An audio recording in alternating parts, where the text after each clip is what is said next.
Hey, fellow traveler.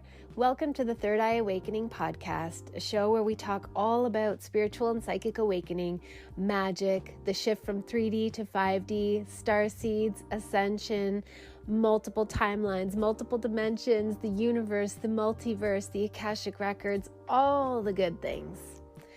I am your host, Amy Belair, and I'm so glad to have you here with me today. Okay, let's do this.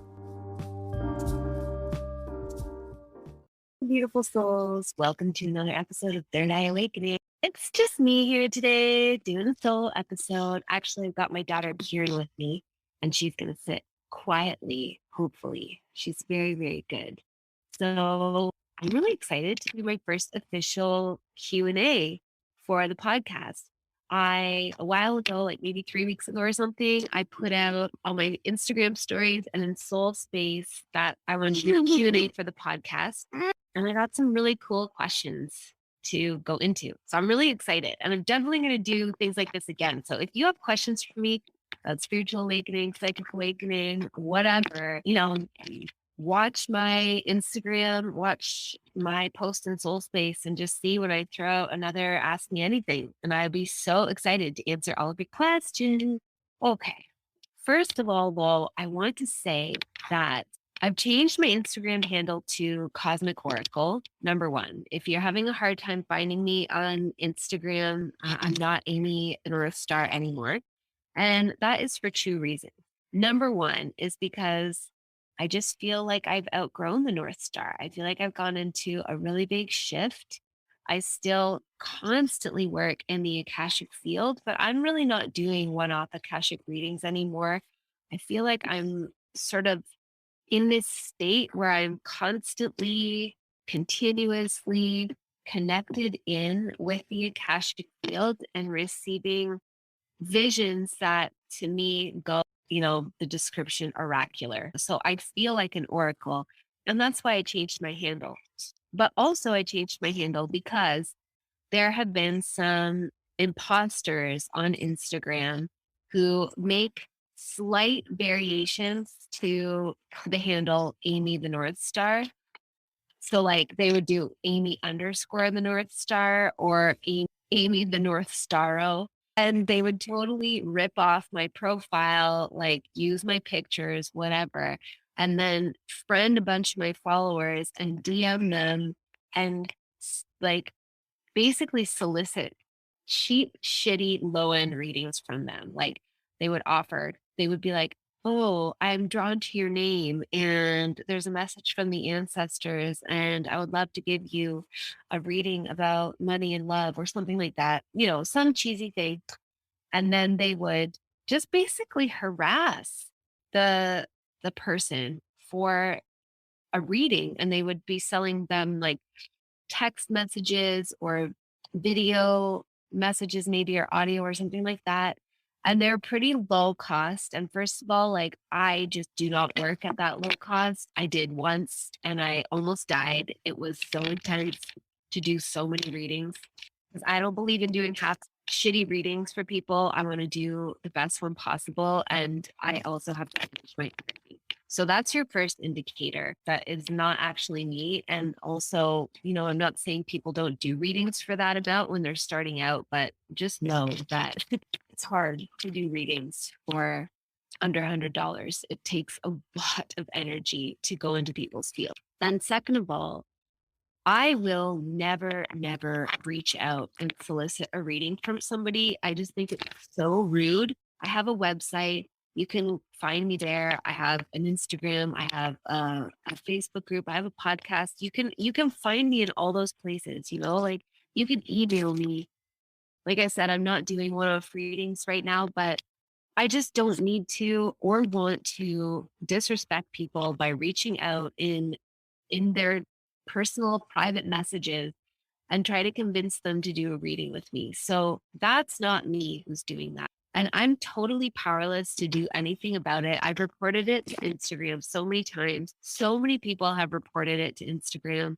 People are really kind and they let me know when they, are being scammed by somebody or solicited by somebody pretending to be me.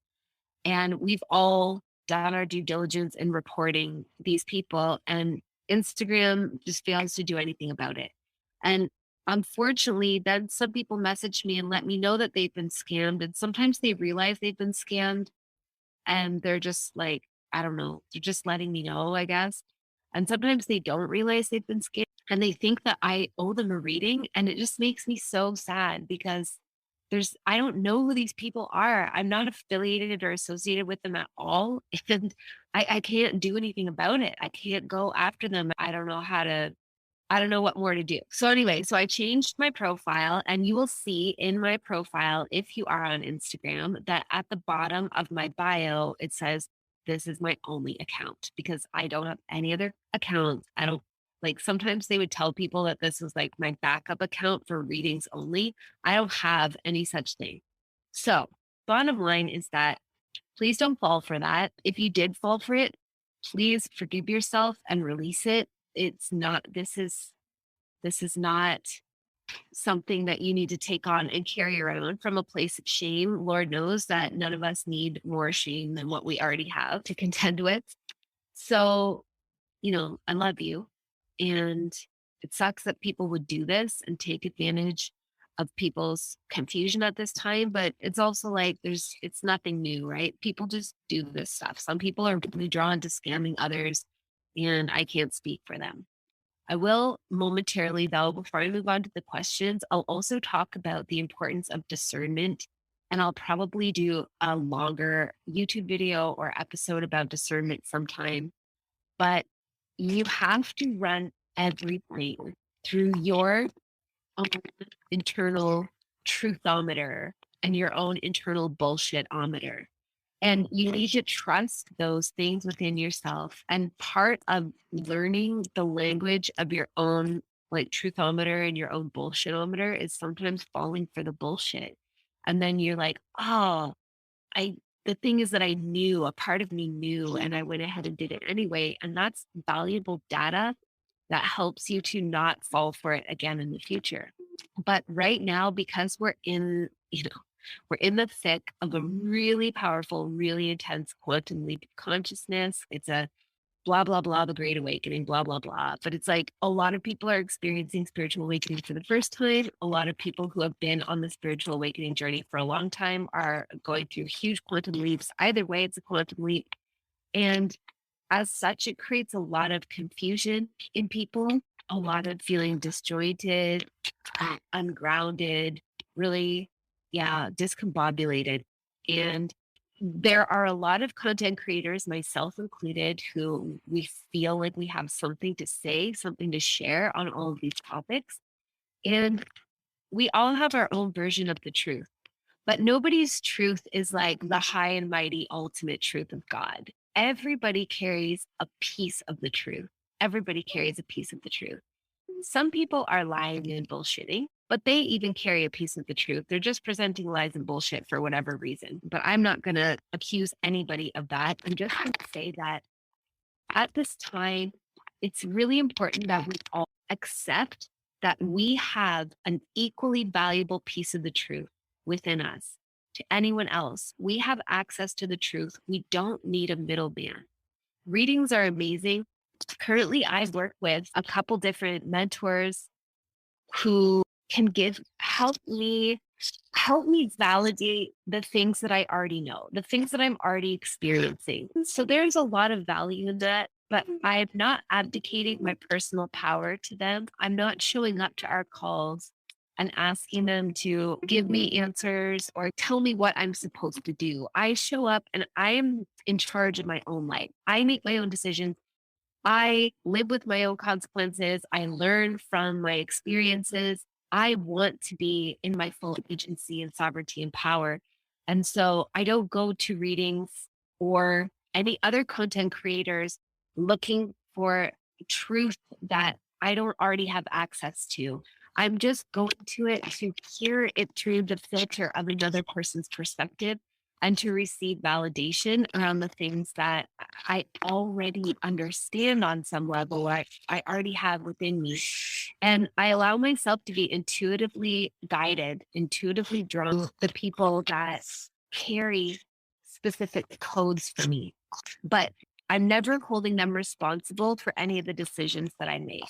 So I think that's all I'm going to say about discernment for now. Like it's literally its own huge entire podcast topic, but I have these really cool questions to get into that I'm really excited about. So stay tuned probably for another episode somewhere about discernment in the spiritual information, content creation, and reader healer community. Okay. Question number 1.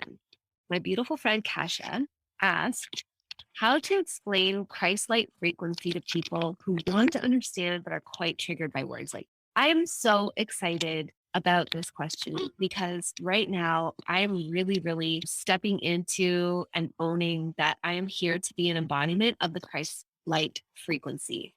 Not Christ like, Christ light, as in illumination frequency. And what that means to me, what I understand about the Christ frequency or the Christos frequency is that it really has nothing to do with religion. And I think that's the point where, Kasha or anybody that she's just thinking of could be triggered. It is the frequency of basically like total gnosis of the truth of who we really are within the illusion of the Maya. So it's being able to be here embodied in a physical vessel in the flesh, as it were, material plane, but to have complete access and remembrance the truth of who we actually are. And it changes the way we operate. And it's like when you're that full of truth and that free of the illusion, then you can mold the fabric of the illusion. You can mold the fabric of the Maya and create what you want. You can perform miracles, miracle healings, miracle manifestations, and you emit this amazing frequency. So the full meaning of the word Christ, it comes from the Greek word Christos, anointed one.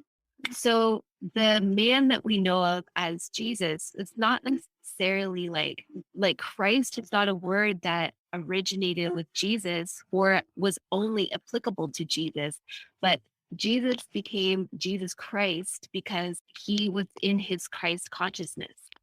So he probably had a different surname, not Christ. I don't know what it was.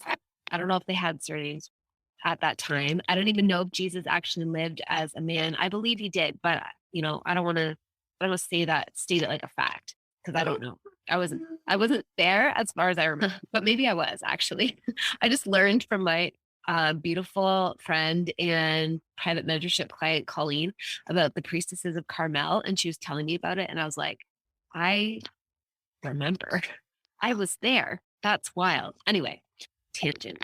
Okay. So Jesus was given the term Christ as a title because he was seen as being anointed. And what does anointed even mean? It's very hard to explain this. And again, this is all just coming from the filter of my own consciousness, my own perception. But it's like anointed is that you have been granted access to divinity. And I don't even want to say it's like you were anointed by God. It's like, if you want to know about this, you should probably just, if you want to go deeper, what all of this means, you can join my course, Who the Fuck Am I? Because I go deep into all this stuff. But anointed is like being granted access to divinity and to gnosis and being able to carry that frequency of gnosis, even in incarnation. And as such, being able to perform what the rest of us would consider miracles. Now, I said at the beginning of this question and answer that I am owning that I am here to embody the Christ-like frequency. That doesn't mean that I am in full gnosis or that I can perform miracles, although I think that I can. I know that I can, but it depends on what your definition of miracles is. I know that the more that I stay on this path, the more and more and more is revealed to me. More and more and more about the true fabric of reality, the true structure of the universe, of consciousness, of what we all are, what this all is, how to manifest, how to heal. I'm seeing and receiving more and more and more of it. But I'm at the very beginning of my ownership and embodiment of it, my application of this level of consciousness. So I just want to be clear that I'm not saying I am, the second coming of Christ. I believe many of us carry this frequency. Many of us carry these codes, and it's what so many of us came here for, is to radiate this frequency, to bring it down into embodiment more and more and more all the time, and to radiate it, emanate it, and thereby sort of propagate it amongst the whole population of humanity. So in a sense, we are all like Jesus because Jesus wasn't man. But I don't want anybody to, who was raised Christian, to feel like I'm blaspheming or lowering the status of Jesus Christ, or that I am raising myself to the status of being a Messiah. That's not at all, although Messiah also made the anointed one. But, you know, kind of the way that we perceive these words and the way that we have understood Jesus and built him up and upheld him as being like truly the only son of God and like higher than the average mortal human being. I'm not trying to inflate myself, is what I'm saying, but I am owning that it's just fucking time, like it's time for me to really be in this level of consciousness that I have access to. And again, like I said, you may very well have access to this too. It's not for me to say. I am not the one who is anointing or ordaining anyone. I am just owning it for myself. And I believe that there are many of us who carry this. And I just believe that the time is now. The time is now to be on this path of activation, application, and embodiment, and then radiating it into the world. So that's my answer to that question. I hope that did it for you, Kasha. Let's see. What is the next question? So Trisha says, Christopher kind of went into this a little bit on the last podcast that he and I did together from a few weeks back. But how is the best way to discern the pyramid type? I don't want to say schemes, but I guess more the trend of spiritual leaders and groups from the actual leaders. And along with that, how can we even tell what's real and what's just fear based belief mindset? How do we use our own discernment if we, in fact, are still stuck in it, so to speak? Okay, so I just said I wasn't going to talk about discernment, and then I read this question, and it's so good. So I'll quickly answer it. But again, Trisha, you already told me that I need to do a whole episode on discernment, and you're right, I will. I will do it. I would say the best way to discern the pyramid type of scheme or just a trend of spiritual leaders who are giving bogus information is that you can kind of feel when they have some unintegrated ego present, meaning that there's like an aspect of themselves that is really getting off on having a following or having people listen to them. And you can tell that they are deliberately saying things for the purposes of receiving this attention. That's one way. Another way that I've noticed is if spiritual leaders or content creators are not evolving in their own perspective and sharing with you openly what they are evolving into, but they keep recycling the same analogies over and over, and they keep talking to you at a certain level of consciousness. Like basically what I see as I shared in Transcend and then shared in 5D Light Bridge is that our consciousness is evolving. It is evolving. We are in the 4D frequency primarily. Like we are really hardly in the 3D frequency at all anymore.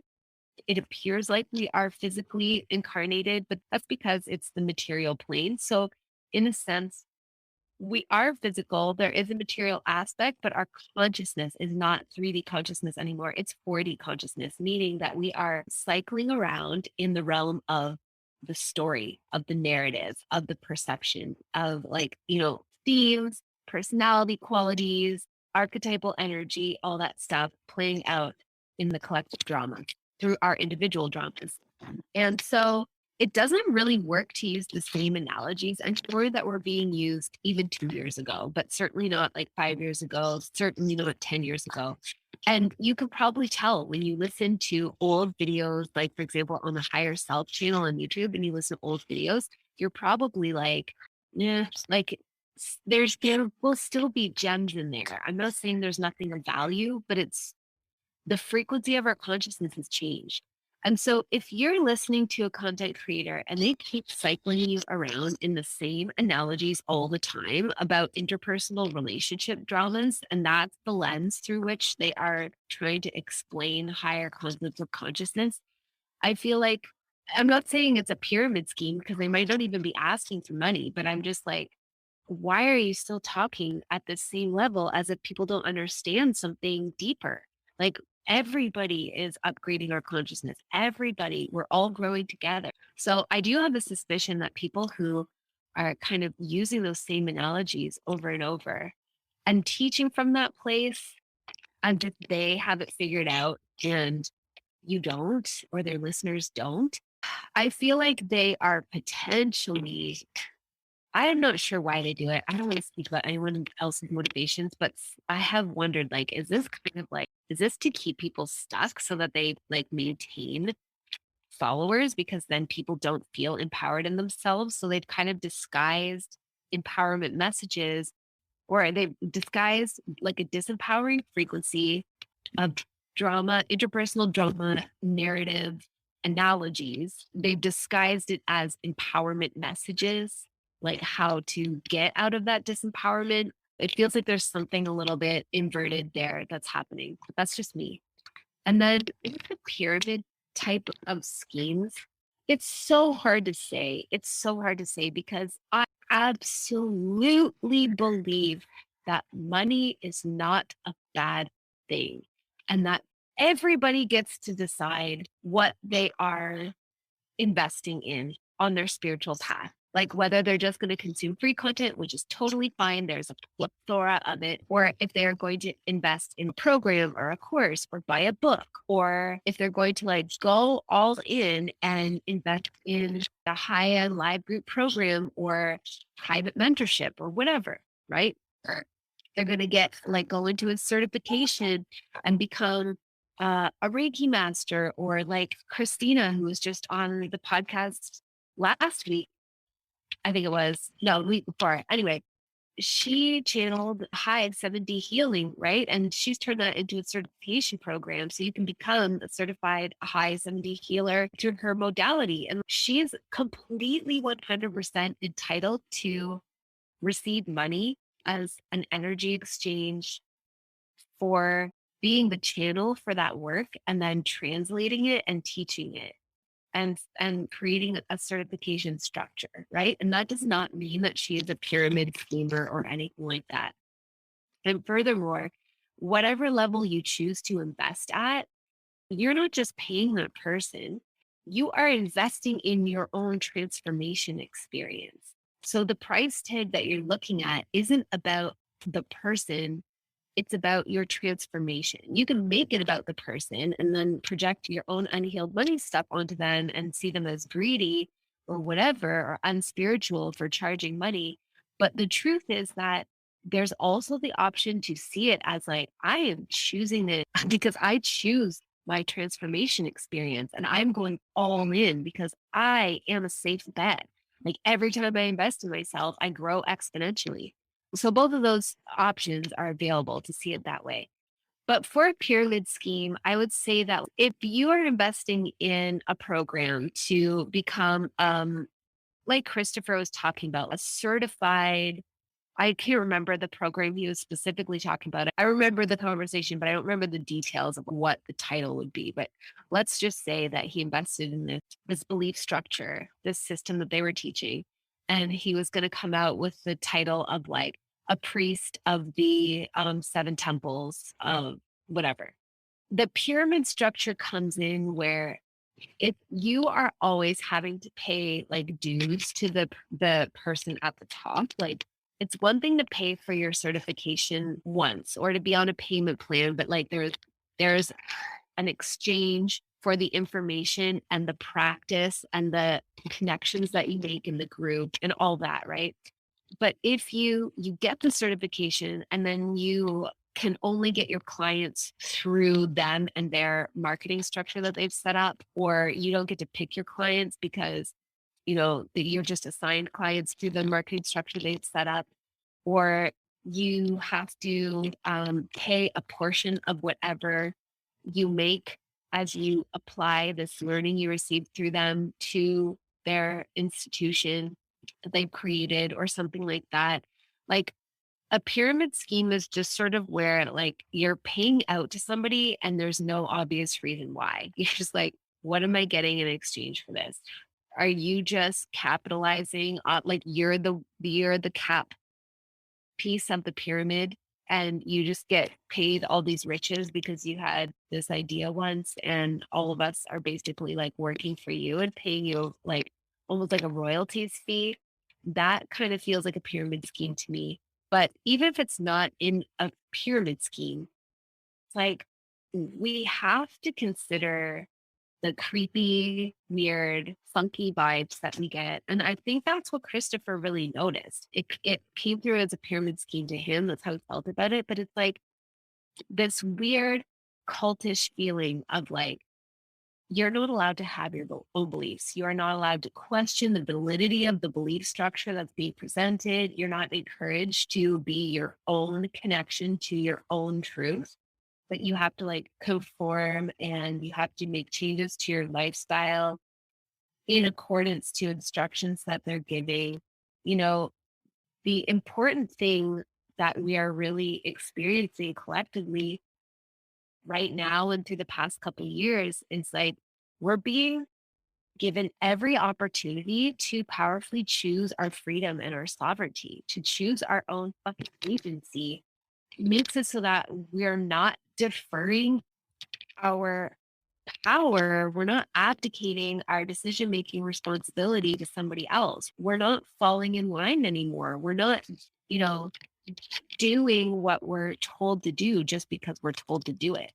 So for discernment, I think like there, again, I'm going to do a full episode about it because it's such a huge and important topic. But that's what I've got for you on that question for this episode, Trisha. Okay, let me see.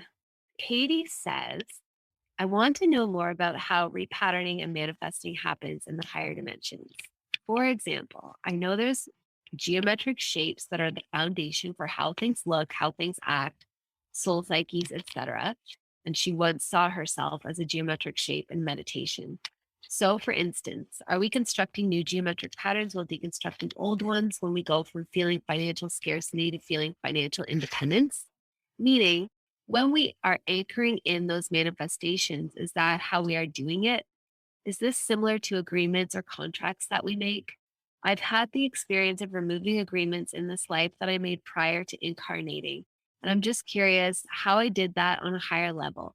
I feel like the answer is definitely a yes, but though to, or I feel like the answer is definitely a yes to those.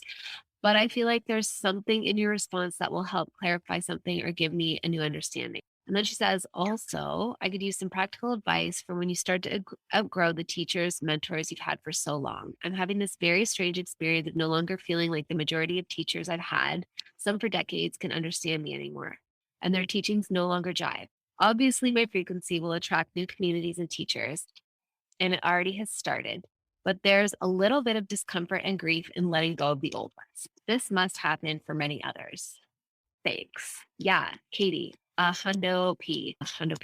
Yes, we are outgrowing teachers because it was kind of like I was saying about in my last answer, like analogies that worked before just aren't working. But we're all evolving in our consciousness, all of us, all of us. Like, for example, I often on this podcast, I cite my dad as being somebody who really prefers to be plugged into the matrix, doesn't want to question anything, wants to engage with the surface level of the narratives that are presented.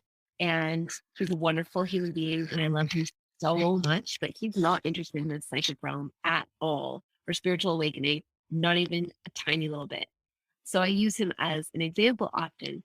And the other day, my mom, when he was still in bed before he got up in the morning, she reoriented the kitchen table to at their house to the direction that it used to be set like a long time ago when we were kids. And he dreamt that while he was sleeping and then got up and had his shower and whatever and came out for breakfast and the table was changed. That says a lot. Not that that's like an amazing, mind blowing dream, but for him it was because he does not actually operate at that level of consciousness and he has no interest in doing so. So we're all evolving. Our consciousness is really experiencing a quantum leap right now, and that's all of us, but we're doing it at different rates. So that means that as our consciousness evolves, we're just, like you said, not going to jive with the teachings of previous teachers or mentors or whatever. And also, like it, because we're evolving at different rates, there are points where it's really hard to make ourselves understood to anybody who has not moved up to our given frequency, which is a big insecurity of mine. To be totally transparent, is like as I start working at these higher levels of consciousness, sometimes I'm like, am I even making sense to anyone anymore?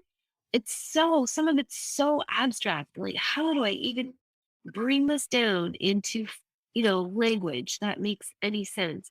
And so you could be experiencing the same thing, Katie, like that you are receiving, like, I mean, you and I are on the same page 100% with what you were talking about with the geometric shapes and manifesting and repatterning the higher dimensions.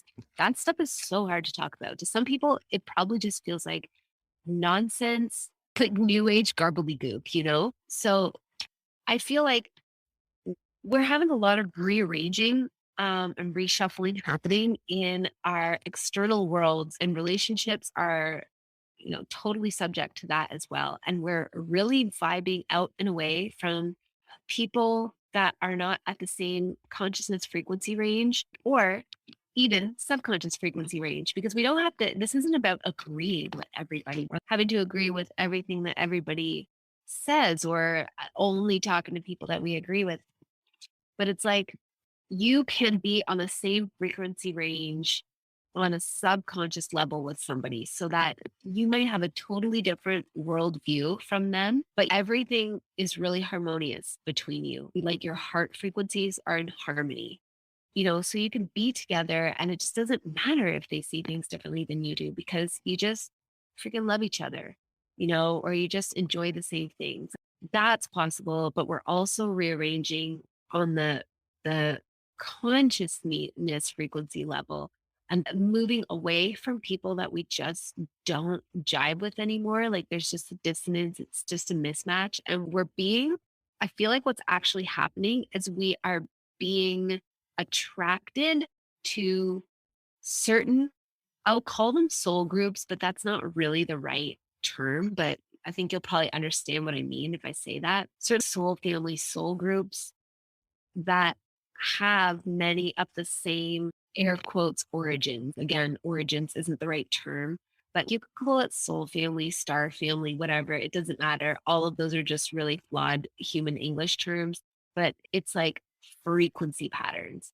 We're being drawn to each other. And the people that we were previously drawn to, it's like they helped to activate or plant seeds or prepare our frequency for the phase that we're now in, where we need to leave them and be drawn to new people that hold the next frequency that we're moving into and anchoring in.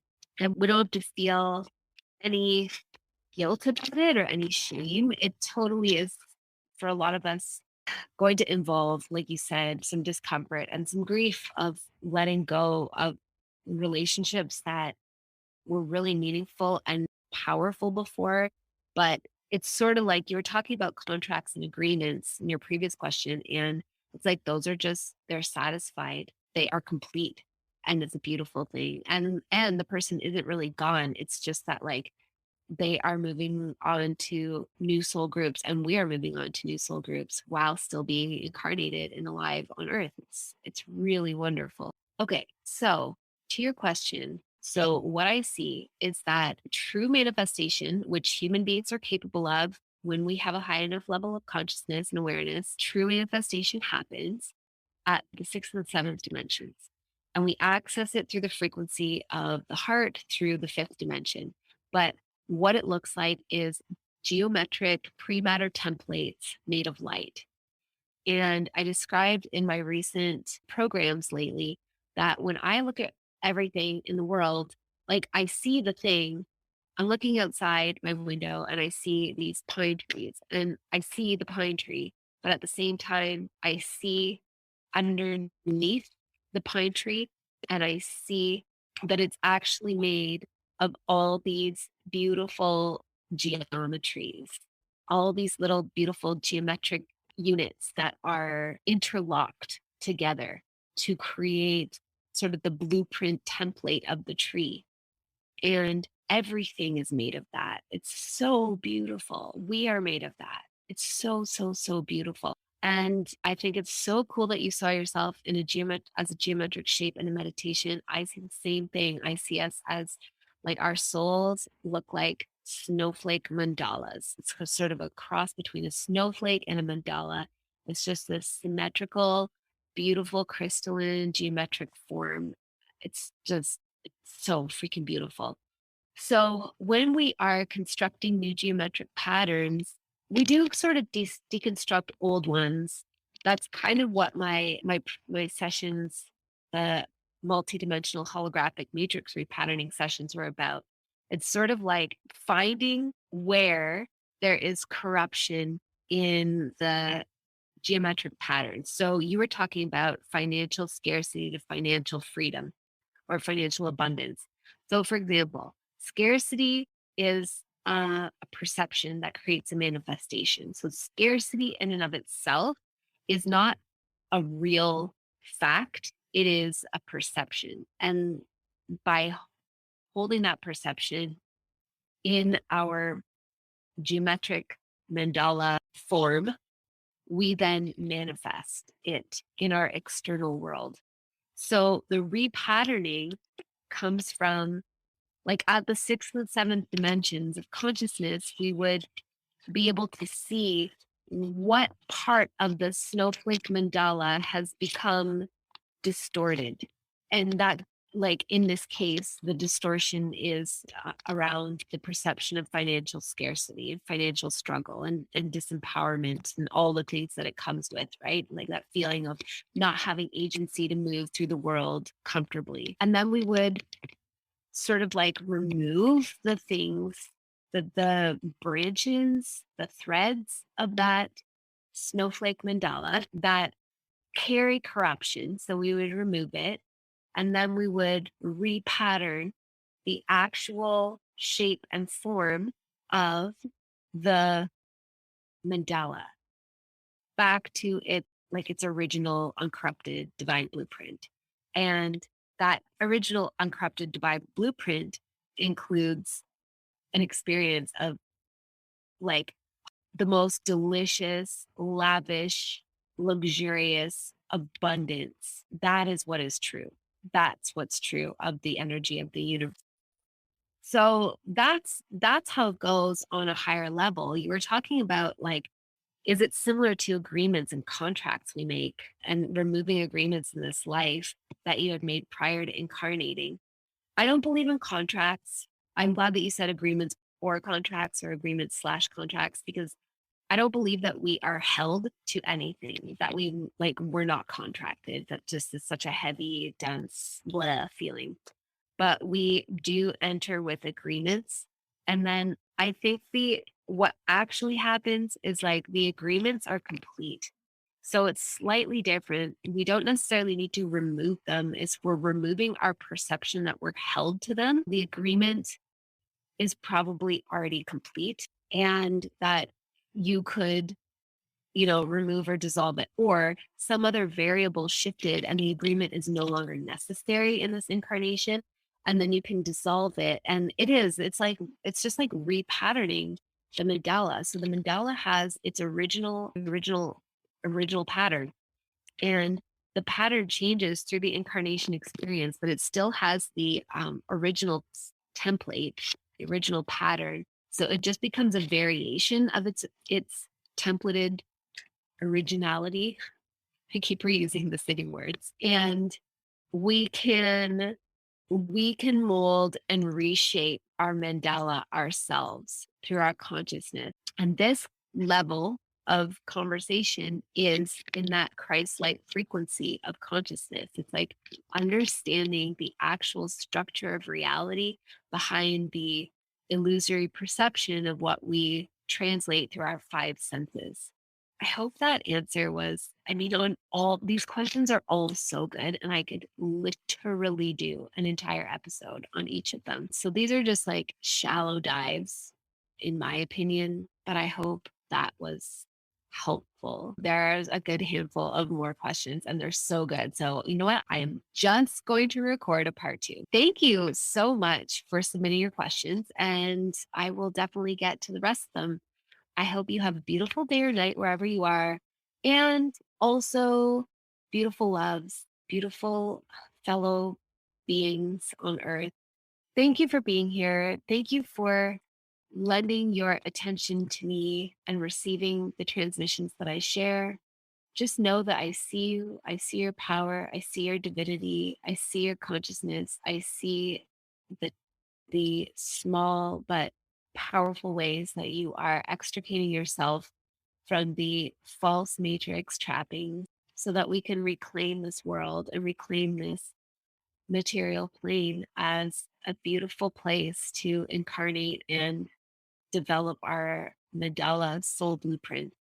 I just want to take that moment to let you know that I recognize you and I see you, and you are perfect and you are powerful. You are so valuable just by existing. I hope that you deeply receive that and that you can just take a moment to feel into yourself with some love and some appreciation for yourself and the absolute miracle that you are.